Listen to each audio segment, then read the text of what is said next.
We ready? Mm-hmm. Okay, so this next one here is she's on her back and somehow I've gotten on top of her. So she's lying on the floor. Maybe she's gotten on the floor because I've hit her. Maybe I push her down. Maybe she wakes up, she's in her bed on top of her. Use your own imagination. Again, depending on what my goal is in this situation, if I'm just trying to sit on her and that's all I'm doing, I mean, this isn't very comfortable, but she's not really in a whole lot of danger right now. So if I'm trying to sexually assault her, then I'm going to have to get to another position, right? So this might be a good time for her to, even though it doesn't feel comfortable, she might have to wait for her opportunity.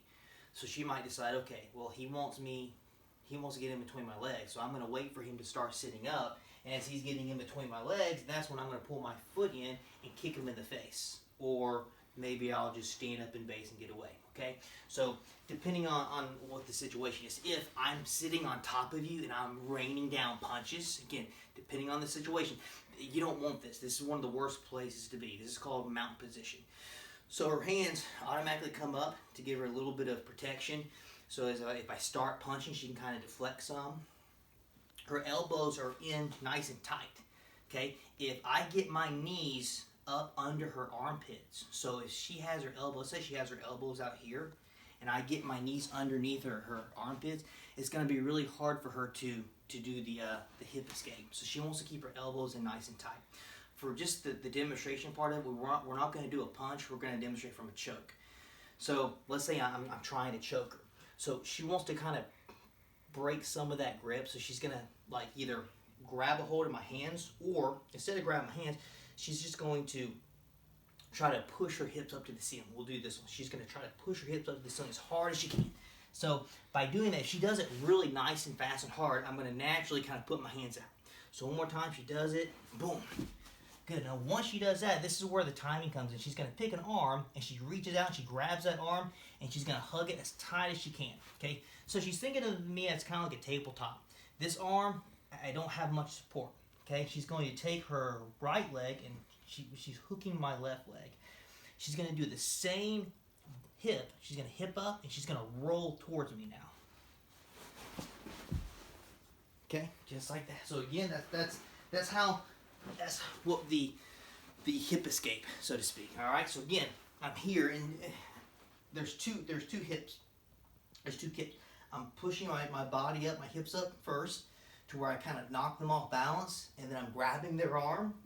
I hook their leg, and then I'm going to push on my hips again and roll that way. Okay. So again, in slow motion. She wants to make sure that she rolls the direction that she traps. So if she has this arm and this leg, that's the way she wants to go. She doesn't want to go this way because I have a good firm base over here. So one more time, I'm choking her. She does the buck. Boom. She decides which arm she's going to grab. Boom. Just like so. All right. Now, we won't go into major detail, but this works the same way with punches. So we haven't really talked about this much, but let's say she's on her back and I'm throwing punches now. Okay? So you don't need to be here very long, because eventually, it doesn't matter how good you can buck or how good you can block, the punch is going to eventually get you. But as I'm throwing the punch, she's timing it. So she sees me reach or kind of lift up my body. As I punch, she's bucking her hips. Boom. And that's what gets me off balance. I might push back up to punch again. Every time I buck or punch, she bucks. Boom. Okay? And then as my hands land on the floor, that's when she's going to have to time it to grab. Okay? So this time we're going to make it more of like a live drill. Is that I'm going to try to choke her. Every time she bucks me, my hands will probably come off of her, but I'm trying to get my hands back around her throat before she can grab my arm to roll me. Okay? So it's a little bit more realistic. Oh, I got her. Oh, got her.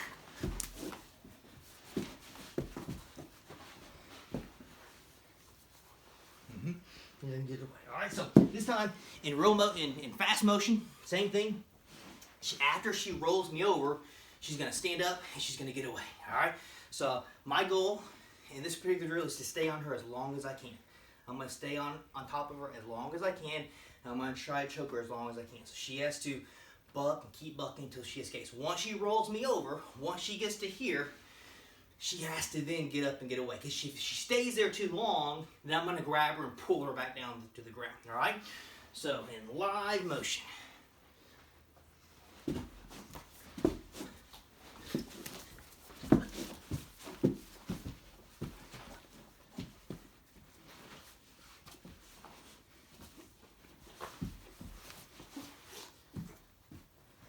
There we go, in time.